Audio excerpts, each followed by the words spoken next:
Welcome back to another class. এই ক্লাসে আমরা as we discussed in the last class এই ক্লাসে আমরা কিন্তু স্টেটমেন্ট অফ ওয়ার্কিং ক্যাপিটাল বা statement of changes in working capital কিভাবে ক্যালকুলেট করে আগের ক্লাসে আমরা স্টেপস গুলো দেখেছিলাম. In this class we shall be solving some numerical and you will actually find that this is much easier than the rest of the numerical. ঠিক আছে?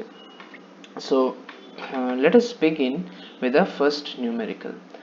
Illustration 1 আমি একটাই সাজেশন দেব যখন আমরা এখানে অঙ্কগুলো করব. I would keep the screen still for some time. তোমরা এখানে ভিডিওটা পজ করে you can write down the numerical in your paper or in your notebook because through videos explaining numericals become a little difficult. Okay, so please note down this numerical. Okay, I hope you have paused and noted it down. So এখানে আমাদেরকে কি prepare করতে হবে? Statement of changes in working capital. এবং এখানে আমাদেরকে সব থেকে প্রথমে what is given to us এটা দেখে কি মনে হচ্ছে? This is a balance sheet. এবং ব্যালেন্স শিটের কোন ইনফরমেশনগুলো আমার statement of changes in working ক্যাপিটালে আসবে? Current liability and current asset. তার মানে আমার এই পোর্শনটা আর এই পোর্শনটা আমার কাজে লাগবে.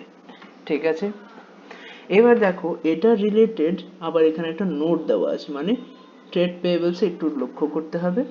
আর এখানে সেরকম কিছু কোনো নোটস দেওয়া নেই. ওকে, আমরা খালি আপাতত statement of changes in working capital সেটা করছি. That's why we will only concentrate on this information and this information, current assets and current liabilities. Okay, so এখানে ডেটটা দেখি, এটা বিগিনিং অফ দ্য ইয়ার, এটা এন্ড অফ দ্য ইয়ার. ঠিক আছে, so let us see what are the changes. Short term borrowings এর কোনো আছে? না, শর্ট টার্ম বরোয়িংস এ তো কোনো ইনফরমেশনই নেই, তার মানে এটা আমার আসবেই না. ঠিক আছে, শর্ট টার্ম প্রভিশনেরও কোনো কিছু দেওয়া নেই, সেটাও আসবে না. তার মানে কারেন্ট লায়াবিলিটি থেকে আমার খালি দুটো আইটেম আসবে, ট্রেড পেয়েবলস আর আউটস্ট্যান্ডিং এক্সপেন্সেস. তার মধ্যে আবার এই নোটটাকে আমার একটু ফলো করতে হবে. নোট নাম্বার টু পরের সেকশনটাতে আছে, যেটা দেখাবো. কারেন্ট ইনভেস্টমেন্ট এখানে কিছু নেই, তো কারেন্ট ইনভেস্টমেন্টও আমার আসবে না. ওকে, ইনভেন্টরিজ আছে, ইনভেন্টরিজ 1 লাখ ছিল 75 হয়ে গেছে. ট্রেড রিসিভেবলস 1,50,000 ছিল 1,60,000 হয়ে গেছে. ক্যাশ এন্ড ক্যাশ ইকুইভ্যালেন্টস 20,000 থেকে 1,20,000 হয়ে গেছে. Okay, now let us look at the notes to accounts. ঠিক আছে, নোটস টু অ্যাকাউন্টসে দেখো এখানে কটা নোট আছে. এই যে নোট সেকশনে কটা আছে? একটা, দুটো, তিনটে. আমার আপাতত statement of changes in working ক্যাপিটালের জন্য কি দরকার? খালি নোট 2টা দরকার. ঠিক আছে, সো নোটস টু অ্যাকাউন্টসে আমি এটাও দেখছি না. ঠিক আছে, I'm not looking at note 1, I'm not looking at note 3, I'm just looking at note 2. ঠিক আছে, তো নোট 2 তে কি বলছে? ট্রেড পেয়েবলস এর মধ্যে সানড্রি ক্রেডিটরস এত আছে 1,53,000, এটা কমা হবে.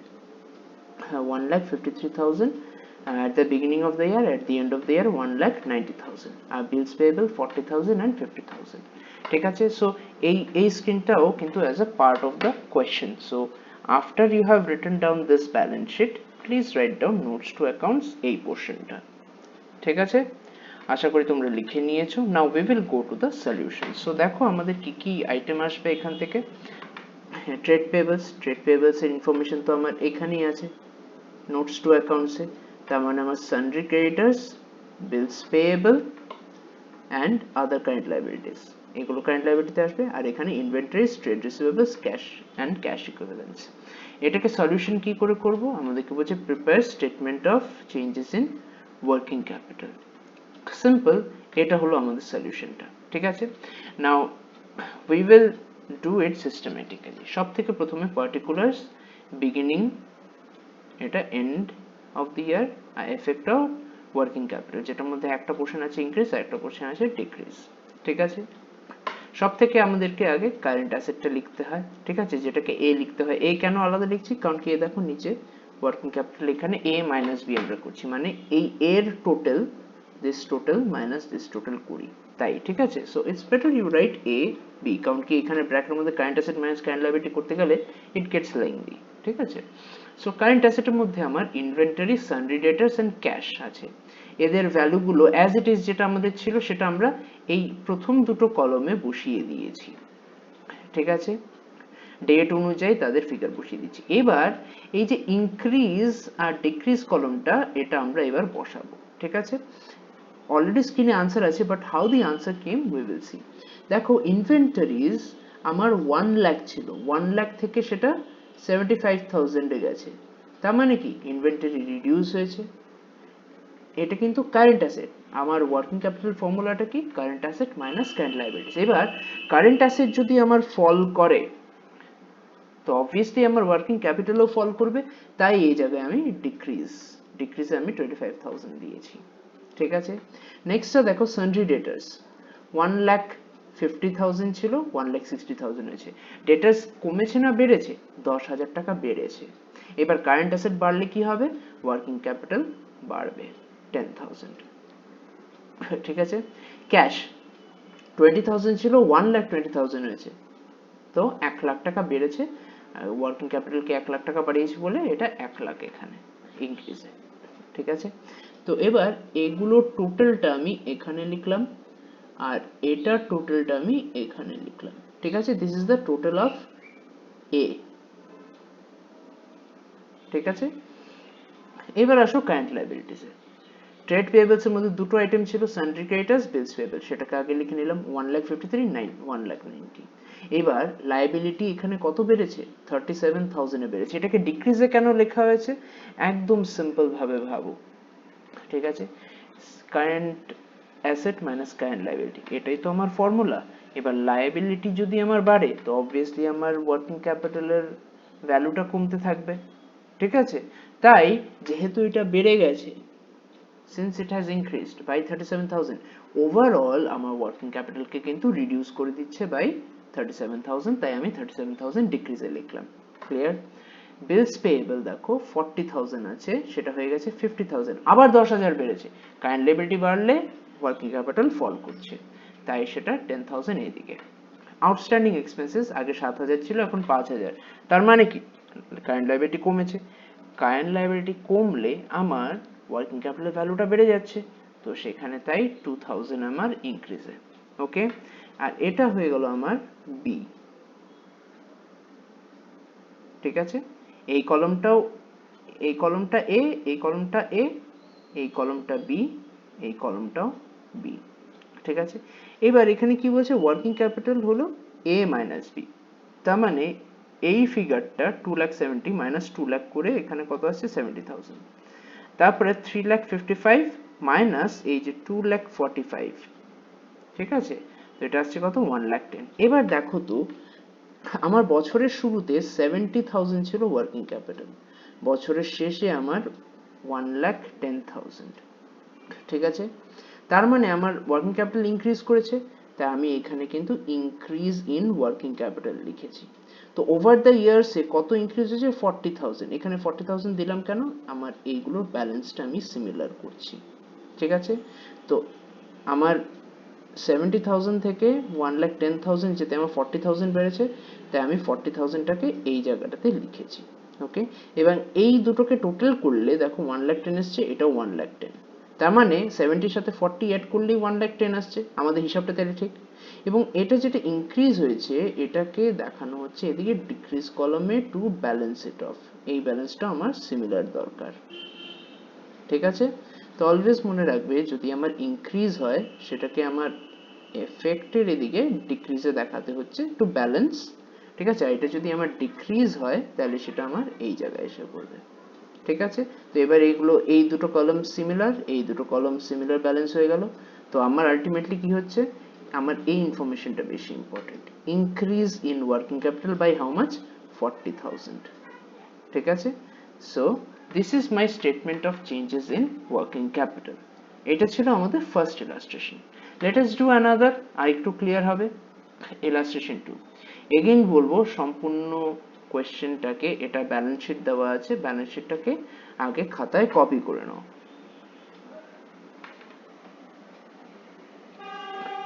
আশা করি তোমরা পজ করে কপি করে নিয়েছো, and then there is a continuation notes to accounts, ঠিক আছে, এটাও কপি করে নাও, and then we will discuss the whole numerical.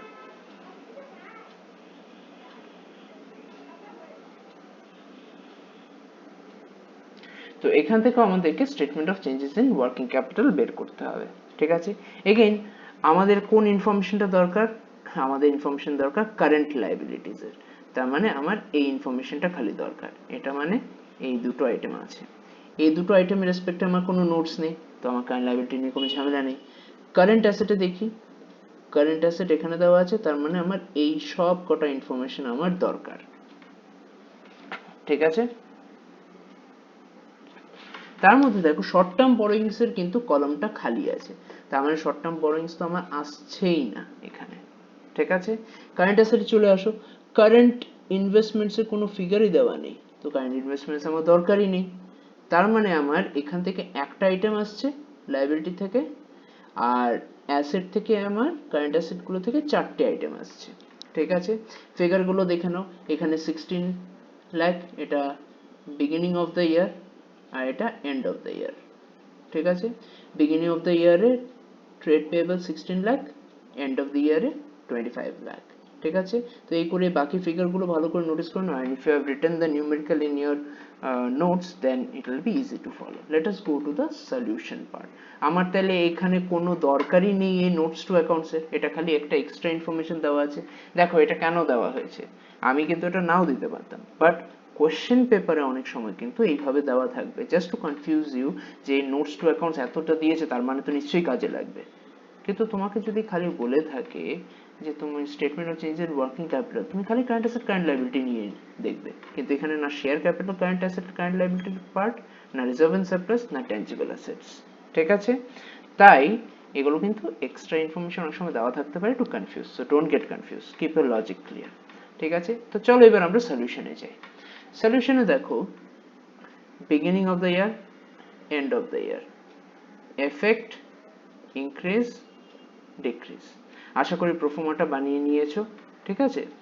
Now current asset আবার এ, ঠিক আছে। কারেন্ট অ্যাসেটের মধ্যে আমার কি আইটেম ছিল, চারটে আইটেম ছিল, তো ওটার মধ্যে inventories, trade receivables, short term loans and advances, cash and cash equivalents, এবং এই রেসপেক্টিভ ওর বক্সগুলোকে আমি ফিল আপ করে দিয়েছি। এগুলো কিন্তু খালি কোশ্চেন থেকে দেখা, এই দুটো কলামে কিন্তু ম্যাক্সিমাম আমার ব্যালেন্স শিট থেকে ইনফরমেশন গুলো এসে পড়ছে, ঠিক আছে। তারপরে টোটালটা করে দিলাম, এ টোটাল এখানে, তারপরে কারেন্ট লায়াবিলিটির মধ্যে এগুলো করে দিলাম। এবার দেখো একটা একটা করে ইন্ডিভিজুয়াল আইটেম দেখি। ইনভেন্টরি নিয়ে ধরো দেখি, আগে ছিল সেটা আমার বছরের শুরুতে 16 লাখ, বছরের শেষে হয়ে গেছে 26 লাখ, ঠিক আছে। তার মানে 10 লাখ টাকা বাড়লো, অ্যাসেট বেড়েছে, তার মানে কি আমার সিএ মাইনাস সিএল, ওটার মধ্যে কারেন্ট অ্যাসেট আগে কারেন্ট লায়াবিলিটি পড়ে। তো এবার কারেন্ট অ্যাসেট যদি আমার বাড়ে তাহলে তো আমার overall value of working capital বেড়ে যাবে, তাই এইখানে 10 লাখ ইনক্রিজ কলামে লেখা হয়েছে। ট্রেড রিসিভেবলসটাকে দেখো, আগে ছিল 20 লাখ, এই বছর হয়ে গেছে 18,75,000, মানে 1,25,000 এর ডিস্টেন্স মানে কমে গেছে। এবার কারেন্ট অ্যাসেট কমেছে মানে কি overall value of working capital কমে গেছে, তো এখানে 1,25,000 ডিক্রিজ, ঠিক আছে। Short term loans and advances 3,50,000 ছিল, 1,75,000 হয়ে গেছে, তাহলে বাকি 1,75,000 কি হচ্ছে, কমে গেছে। কমে গেছে মানে আমার যদি কারেন্ট অ্যাসেট কমে যায় তার মানে আমার ভ্যালু অফ ওয়ার্কিং ক্যাপিটাল কমে যাচ্ছে, তাই এটা ডিক্রিজে লেখা হয়েছে, ওকে। ক্যাশ এন্ড ক্যাশ ইকুইভ্যালেন্টস 50,000 ছিল, হয়ে গেছে 25,000, 25,000 মানে কি আরো 25,000 ফল করে গেছে আমার, মানে ডিক্রিজ হয়েছে, তাই 25,000 ডিক্রিজ করা হয়েছে, ওকে। নেক্সট এখানে তো আমরা টোটালটা করে নিলাম, কারেন্ট লায়াবিলিটির মধ্যে আমার একটাই ফিগার ছিল ক্রেডিটর্স, 16 লাখ থেকে 25 লাখ হয়েছে, তার মানে কি 9 লাখ ইনক্রিজ করেছে। এবার কারেন্ট লায়াবিলিটি যদি ইনক্রিজ করে তাহলে আমার ভ্যালু অফ ওয়ার্কিং ক্যাপিটাল ফল করে, তাই আমি সেটাকে ডিক্রিজের কলামে দিয়েছি 9 লাখ, ঠিক আছে। তো টোটালে এখানে 16 লাখ 25 লাখ। এবার এই ফিগারটা মাইনাস এই ফিগারটা করলে কত আসছে, 24 লাখ, আর এই ফিগারটা মাইনাস এই ফিগারটা করলে কত আসছে, 21,75,000, ঠিক আছে। এবার দেখো এই দুটোকে আমাদের কম্পেয়ার করতে হবে। Working capital at the beginning of the year was 24 lakh, কিন্তু at the end of the year was 21,75,000 তার মানে কি আমার ভ্যালুটা ফল করেছে, ওয়ার্কিং ক্যাপিটাল ফল করেছে, there is a decrease, তাই এখানে কিন্তু আমাদের decrease in working capital লেখা আছে। ওকে, তো by how much it has been decreased? 24 lakh minus 21,75,000 করলে এখানে আসবে 2,25,000, by this much it has decreased। ঠিক আছে, তো যেটা আগের অঙ্কতে বলেছিলাম, যদি এখানে ডিক্রিজ হয়ে থাকে তাহলে এটাকে ইনক্রিজের কলমে দিয়ে অফসেট করতে হবে যাতে ব্যালেন্স গুলো সেম থাকে।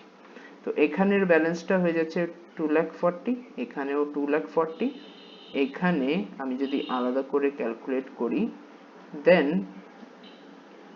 it comes to 12,25,000, এটা হয়ে যাচ্ছে 12,25,000। ঠিক আছে, তো অলওয়েজ কি করে বুঝবে যে তোমার অঙ্কটা মিলেছে কিনা? এই দুটো কলামের নিউমেরিক ভ্যালুটা সেম থাকবে আর এই দুটো কলামের নিউমেরিক ভ্যালুটা সেম থাকতে হবে। ওকে, then you will understand your statement of changes in working capital has matched। ঠিক আছে, তো এইভাবে আমাদের statement of changes in working capital কিন্তু করা হয়। Okay, so now let us move ahead and also include statement of বা funds flow statementটাকে include করি, তখন দেখি যে অঙ্কতে আর কি কি ডিফারেন্স হতে পারে। ঠিক আছে, একদম খুব একটা ছোট্ট অঙ্ক করব। So let's move on to illustration 3. Again I will request you the same thing, সামনে একটা ব্যালেন্স শিট দেওয়া আছে, please note it down, copy করে রাখো ব্যালেন্স শিটটাকে। ঠিক আছে, because this is your main question, তারপরের পেজেও আবার আরেকটা কোশ্চেন পেপার আছে। so just take some time, note it down। ঠিক আছে, I hope you have done it। এবার নেক্সট পাতাটা করো। ঠিক আছে, up to this is your question, এই যে লাল দাগটার উপর অবধি কিন্তু তোমার কোশ্চেন। ঠিক আছে, এটা কিন্তু সলিউশনের পার্ট, তো তুমি এতটুকু অ্যাটলিস্ট কোশ্চেনে লিখে নাও, কন্টিনিউয়েশন লিখতে হবে না, আমি লিখেছি because it is continuing from the previous screen. ঠিক আছে, তো এটা তোমরা লিখে নাও, আশা করি পজ করে লিখে নিয়েছো। এবার আমরা ডিসকাস করি, আমাদের জানা কি আছে? আমাদের জানা আছে statement of changes in working capital আমাদেরকে করতে হবে। কোশ্চেনটা ভালো করে দেখি তো, এখানে বলছে during the year ended 31/3/2020 depreciation charged on plant and machinery amounted to rupees 2 lakh. Final dividend for the year 31/3/2019 amounting to rupees 1 lakh was paid on 36/19. Then profit at the beginning was 1 lakh and at the end of the year was 1,50,000. আমাদেরকে কি তৈরি করতে বলেছে? A statement of changes in working capital during the year ended 31/3/20। তো আমরা তো এটা মাত্র করেছি ওয়ার্কিং ক্যাপিটালের চেঞ্জেস গুলো, তো সেটাই আগে করে নিই। তাই আগে এখানে দেখো সলিউশনে আমি statement of changes in working capital দিয়েছি, এবং এটাতে কোন কোন ইনফরমেশন গুলো আসবে সিম্পল ভাবে আমি যদি দেখি তাইলে আমার এই কারেন্ট লায়াবিলিটিস আন্ডারে যা আছে এবং কারেন্ট অ্যাসেট আন্ডারে যা আছে, দেখো কারেন্ট লায়াবিলিটিস আন্ডারে আমার এই আইটেম গুলো আছে সেটা আসবে, কিন্তু শর্ট টার্ম বরোইংস এ তো কিছুই ভ্যালু নেই, তো সেটা তো আমার আসছেই না।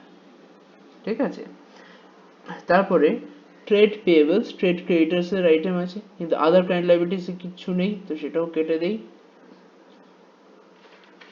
Short term provisions propose dividend আছে। কারেন্ট অ্যাসেটে চলো, কারেন্ট অ্যাসেটে আমার এই ফিগারগুলো আসছে। ঠিক আছে, কারেন্ট ইনভেস্টমেন্টস বলে কিছুই নেই, তো সেটাও আমার কোনো দরকার নেই। ইনভেন্টরিজ আছে, ট্রেড রিসিভেবলস মানে trade debtors, cash and cash ইকুইভ্যালেন্টস আছে। ঠিক আছে, তো আমার কটা আইটেম আসবে? কারেন্ট অ্যাসেটে 1 2 3 আসবে, আর কারেন্ট লায়াবিলিটিসে 1 2। ঠিক আছে, দুটো আসবে। তো চলো দেখি, এই যে 1 2 3 1 2, এইখানে একটা জিনিস করা হয়েছে, প্রপোজ ডিভিডেন্ডকে কিন্তু আমরা কনসিডার করিনি statement of changes in working capital. ঠিক আছে, সেটা কিন্তু আলাদাভাবে আমরা ট্রিট করেছি। মনে রাখবে যে শর্ট টার্ম প্রভিশনস যখন প্রপোজ ডিভিডেন্ড থাকে তখন সেটাকে আমরা কিন্তু দু ওয়েতে ডিল করা হয়, এবং আমরা এখানে কিন্তু সেকেন্ড ওয়েতে এটাকে ডিল করার চেষ্টা করেছি। Okay, so let us take time and fill up and make the statement of changes in working capital.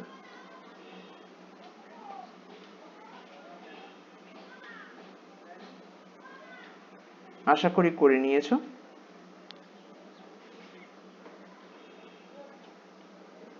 ঠিক আছে, তো কারেন্ট অ্যাসেট, কারেন্ট অ্যাসেটে inventory, trade debtors, cash and cash equivalents 5 lakh আছে, 7 লাখ, তো এখান থেকে 2 লাখ ইনক্রিজ, 5 লাখ 85 টু 6 লাখ 40 মানে 55,000 ইনক্রিজ হয়েছে, 15,000 টু 10,000 মানে 5,000 ডিক্রিজ হয়েছে, তো ডিক্রিজ কলামে টোটালটা করে নিলাম। কারেন্ট লায়াবিলিটিস, ট্রেড ক্রেডিটার্স আছে 1,50,000 সেখানে ইনক্রিজ হয়েছে, তো এটা নেট আমার ওয়ার্কিং ক্যাপিটালকে ডিক্রিজ করে দিয়েছে, তাই এখানে 1,50,000, তারপর টোটাল করে নিলাম এবং 11 লাখ থেকে 9 লাখ মাইনাস করলে 2 লাখ আসছে, 13,50,000 থেকে 10,50,000 মাইনাস করলে 3 লাখ আসছে। তো বছরের শুরুতে 2 লাখ ছিল, বছরের শেষে 3 লাখ, তো আমার এখানে কিন্তু কত আসছে 1 লাখ ইনক্রিজ, তাই ইনক্রিজ ইন ওয়ার্কিং ক্যাপিটাল। ঠিক আছে, এবং যেহেতু এটা ইনক্রিজ হচ্ছে এটাকে ব্যালেন্স করার জন্য এদিকে 1 লাখ দিয়ে সবকটা আমার সেম হয়ে যাচ্ছে। তো চলো, এটা তো আমাদের ছিল statement of changes in working capital. এবার আমরা দেখি কি করে আমরা ফান্ড ফ্লো স্টেটমেন্টটা করব। দেখো, ফান্ড ফ্লো স্টেটমেন্টে এখানে কিন্তু ইনকমপ্লিট করা আছে, ঠিক আছে, that is the reason. Fund flow স্টেটমেন্টে আমার কি আছে, একটা আছে সোর্সেস, একটা আছে অ্যাপ্লিকেশন, আর এদিকে অ্যামাউন্ট। ঠিক আছে, এবার আমরা একদম শুরু থেকে দেখি। ঠিক আছে, শেয়ার হোল্ডার্স ফান্ড, এখানে শেয়ার ক্যাপিটাল আছে, শেয়ার ক্যাপিটালে 10 লাখ ছিল 12 লাখ হয়েছে, কি করে হয়েছে? নিশ্চয়ই 2 লাখের শেয়ার ইস্যু করা হয়েছে, এবং শেয়ার ইস্যু করেছে মানে কি মার্কেটে ছেড়েছে, মার্কেটে ছাড়লে কি হবে, টাকা কোম্পানি পাবে, তো 2 লাখের টাকা কোম্পানি পাচ্ছে, তার মানে কি আমার ফান্ড এসছে 2 লাখে। ঠিক আছে, এই 5 লাখটা বুঝবে কেন এখানে লিখেছি, you will see it. Okay, so don't get bothered by this figure right now. So next আমরা আর কি কি দেখা গেছে, রিজার্ভ সারপ্লাস, সেটা নিয়ে আমরা পরে ডিল করছি। ঠিক আছে, এবার দেখো plant and equipment, tangible asset. ঠিক আছে, এখানে 18 লাখ ছিল, 20,50,000 প্ল্যান্ট অ্যান্ড মেশিনারি দিয়ে আমার এখানে কিন্তু একটা ইনফরমেশন আছে। ঠিক আছে, depreciation charged on plant and machinery. ঠিক আছে, তো এটার জন্য আমাকে একটা আলাদা প্ল্যান্ট অ্যান্ড মেশিনারি অ্যাকাউন্ট করতে হবে। ঠিক আছে, টু আন্ডারস্ট্যান্ড বেটার, তো সেটা না হয় আমরা ছেড়ে দিচ্ছি। এছাড়া আর কি কি করা যায়, নন কারেন্ট ইনভেস্টমেন্টস, চলো 2 লাখ থেকে 2.5 লাখ হয়েছে, তার মানে পারচেজ অফ ইনভেস্টমেন্ট হয়েছে 50,000-এর, তো সেটাকে পারচেজ অফ ইনভেস্টমেন্ট 50,000। ঠিক আছে, এবার পেমেন্ট অফ ডিভিডেন্ড,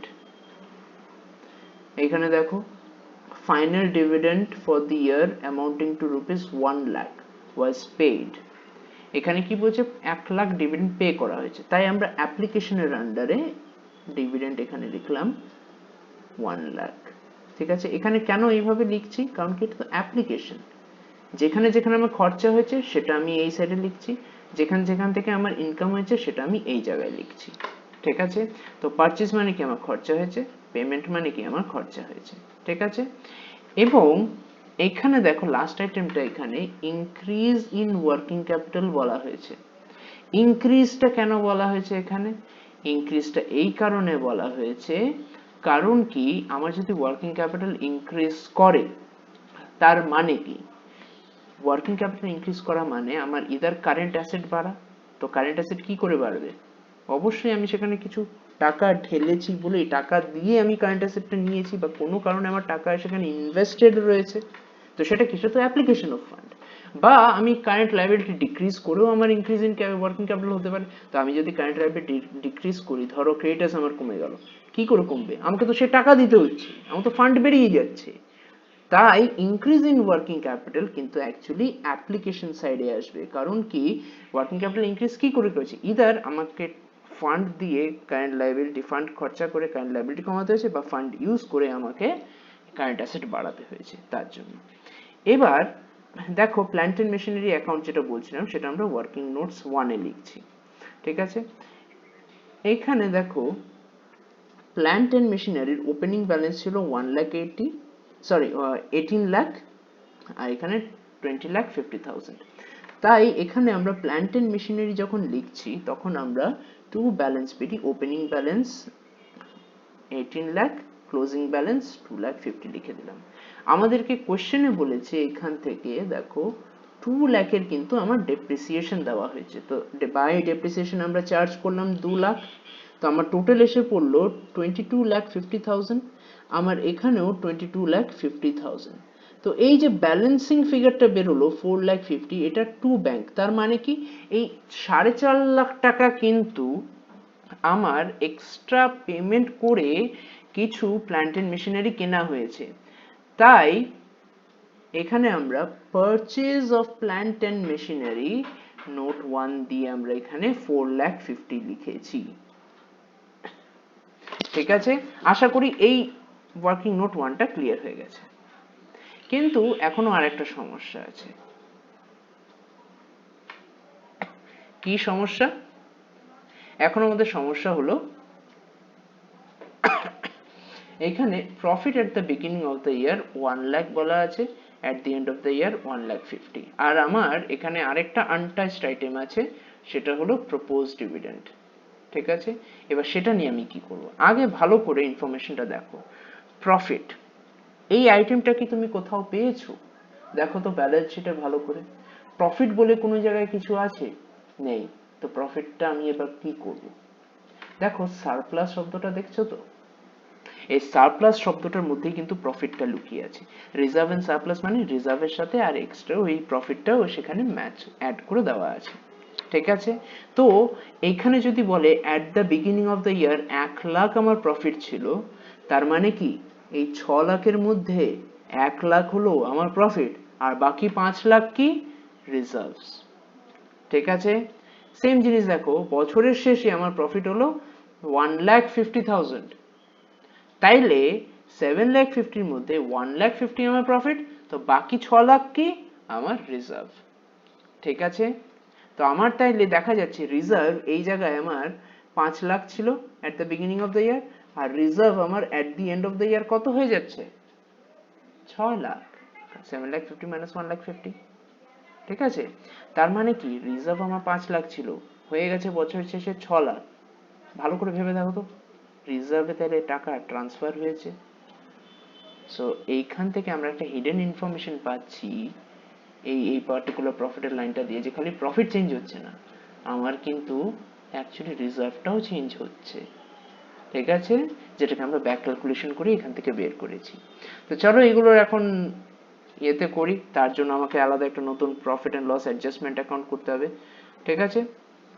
করার পরে সব থেকে প্রথমে এখানে আমার ডেপ্রিসিয়েশন, কেন আমি ডেপ্রিসিয়েশন করছি, এটা তো নন ক্যাশ এক্সপেন্ডিচার। আমার প্রফিটটা কিন্তু ভুলে ইচ্ছে করে কম দেখানো হয়েছে according to normal accounting system, ঠিক আছে। কিন্তু ফান্ড ফ্লোতে আমরা কি করছি, নন ক্যাশ এক্সপেন্ডিচার এবং নন অপারেটিং এক্সপেন্ডিচার গুলোকে কিন্তু আমরা অ্যাড ব্যাক করে দিচ্ছি, যাতে আমরা ফান্ড ফ্রম অপারেশনটা অ্যাকচুয়ালি পেতে পারি। তো আমি ডেপ্রিসিয়েশনকে অ্যাড করে দিচ্ছি, ডেপ্রিসিয়েশনকে ইনক্লুড করে দিয়েছি 2 লাখের। তারপর প্রপোজ ডিভিডেন্ড,